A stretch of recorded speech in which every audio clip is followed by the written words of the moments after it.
Okay, magandang umaga Pilipinas. Siyempre, ang inyong Highway Patrol Guy Anson Magnay ang palaging mag-aatid sa inyong traffic update mula sa iba't ibang lokasyon ng Metro Manila. At dahil ngayon ay Manic Monday, silipin na natin ang sitwasyon ng traffic dito sa ating kinalalagyan sa Maynila sa pagitan ng Earnshaw at Legarda Avenue. Ang nakikita po ninyo ngayon ay yung mga papunta po, yung mga may tumatawid dyan, yan po yung Legarda Avenue. Papunta po yan ng Ramon Magsaysay Boulevard dyan sa May Pureza. At sa kasalukuyan ay maluwag pa yung sitwasyon, pero ibang usapan na kung kayo po ay papasok dito sa Legarda at area ng Recto, particular dito sa University Belt, medyo mabigat na yung sitwasyon ng traffic, makapal na yung volume ng mga sasakyan at syempre ng mga commuter.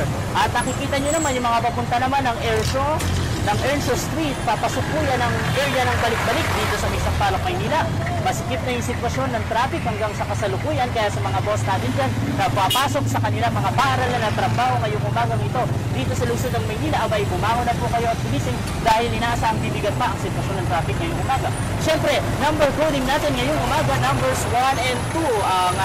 Kung plaka po ninyo ay nagtatapos sa mga numerong yan, kayo po ay pinagbabawalang bumiyahe ngayong araw sa pagitan ng alas 7 ng umaga hanggang alas 7 ng gabi. Pero meron kayong window hours sa pagitan naman ng alas 10 ng umaga hanggang alas 3 ang atong sample yung maggamit ng mga sasakyan. Pero kung kayo po ay nasa lungsod ng Makati at Las Piñas, mahigpit pong ipinagbabawal ang inyong pagbiyahe sa loob ng maghapong ito, no? Yan po ay maghapong ipinatutupad sa mga lungsod na yun ng walang window hours. At syempre, ito na ang inyong paboritong segment at nagtitrending tuwing umaga. Ito ang ating It's a Sign for today. It's a Sign, syempre, ngayong tag-ulan, marami makakarelate dito, lalo na yung mga bumabiyahe ng paakit ng bundok, Balik mo na dyan sa inyo sa studio dahil mamaya alamin natin kung gaano nga papapamilyar ang mga kapwa natin Pilipino tungkol sa topic sign na ito. Balik sa inyo dyan.